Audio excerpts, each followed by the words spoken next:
Dear students, welcome to LGI online classes. I am Snehlata.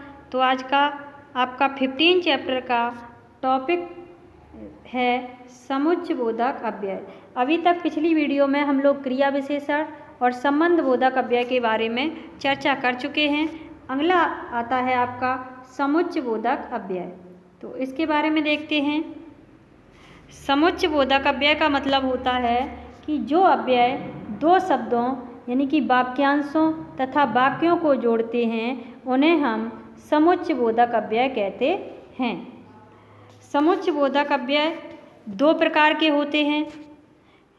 एक तो समानाधिकरण समुच्चयबोधक और दूसरा व्याधिकरण समुच्चयबोधक। तो सबसे पहले आता है आपका समानाधिकरण समुच्चयबोधक। इसके बारे में देखते हैं कि जो समुच्चयबोधक शब्द समान शब्दों, वाक्य के अंशों तथा वाक्यों को जोड़ता है, यानी कि समान शब्दों को, उसे हम समानाधिकरण समुच्चयबोधक कहते हैं। कैसे वाक्यों को जोड़ता है? समान शब्दों को। देखो, जैसे लिखा है बाजार जाओ और फल लाओ। तो यहाँ पे क्या है कि बाजार जाओ और फल लाओ। तो ऊपर पड़ा है कि जो समुच्चयबोधक शब्द समान शब्दों के वाक्यों को, अंशों को जोड़ता है, यानी कि दो शब्द इधर हैं और दो शब्द इधर हैं। तो यहाँ पर दोनों के अंश कैसे हैं? समान हैं। तो यहाँ पे आपका समान जो और है वो समानाधिकरण समुच्चयबोधक है।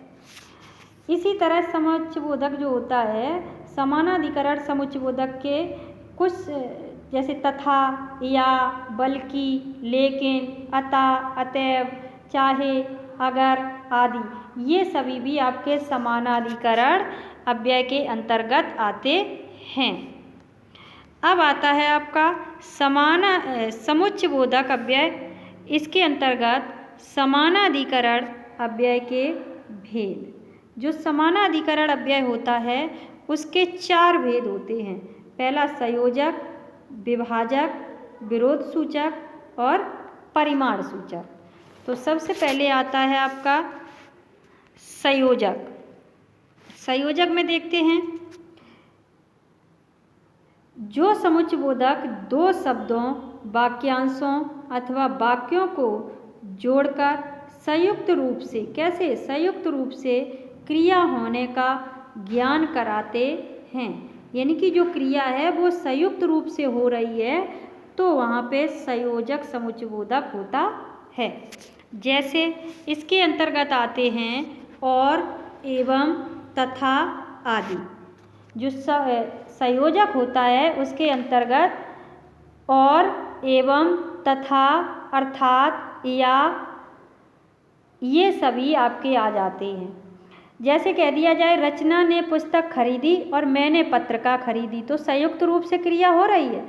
वह बाजार गया और फल लाया। तो जहाँ पर संयुक्त रूप से क्रिया होती है वहाँ पे आपका संयोजक समुच्चयबोधक होता है। अगला आता है आपका विभाजक समुच्चयबोधक।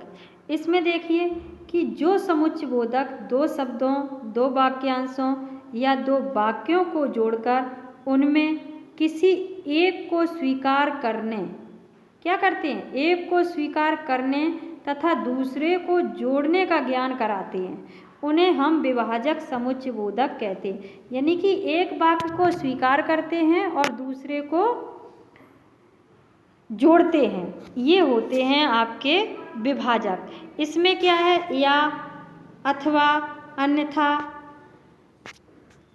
पर, परंतु, अथवा, या, परंतु, पर, अन्यथा आदि, ये सभी आपके विभाजक समुच्चयबोधक अव्यय हैं, या फिर कहें विकल्पक। इसमें जैसे कहा पढ़ो या सो जाओ, गृह कार्य पूरा करो नहीं तो सो जाओ, सजा मिलेगी। तो ये आपके हो जाते हैं विभाजक समुच्चयबोधक अव्यय। अगला आता है आपका विरोध सूचक समुच्चयबोधक। इसमें देखिए जिन समुच्चयबोधकों से दो शब्दों, वाक्यांशों या वाक्यों के मध्य विरोध प्रकट होता है। क्या होता है? विरोध प्रकट। उन्हें विरोध सूचक समुच्चयबोधक कहते हैं। जैसे इसके अंतर्गत आता है बल्कि, बल्कि, परंतु, लेकिन, मगर आदि। इसके अलावा पर भी आता है, मगर, ये सभी, मगर भी आता है। तो ये सभी आपके, जैसे कहा जाए कि मैं बाजार गया पर पुस्तक नहीं मिली, तो विरोध हुआ। किसान ने परिश्रम किया मगर अच्छी फसल नहीं हुई, तो ये आपके विरोधवाचक समुच्चयबोधक होते हैं। अगला आता है आपका परिमाण सूचक समुच्चयबोधक अव्यय। इसमें देखिए, जिस समुच्चयबोधक से यह पता चले कि एक क्रिया के होने या न होने के कारण दूसरी क्रिया नहीं हुई, यानी कि जब एक क्रिया होने या न होने, या फिर ये कहें कि जो समुच्चयबोधक शब्द वाक्य के परिमाण की ओर संकेत करते हैं, उन्हें हम परिमाणवाचक समुच्चयबोधक कहते हैं। जैसे लिखा है, उदाहरण में देखिए कि वर्षा होने लगी इसलिए छात्र विद्यालय नहीं आई।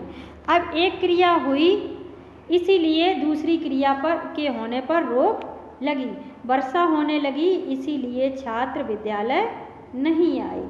इसके अंतर्गत आपके इसलिए, ताकि, अन्यथा, नहीं तो, ये सभी आपके आ जाते हैं परिमाणवाचक समुच्चयबोधक अव्यय के अंतर्गत। तो बच्चों, आशा करते हैं कि ये टॉपिक आपको अच्छे से समझ में आया होगा। धन्यवाद।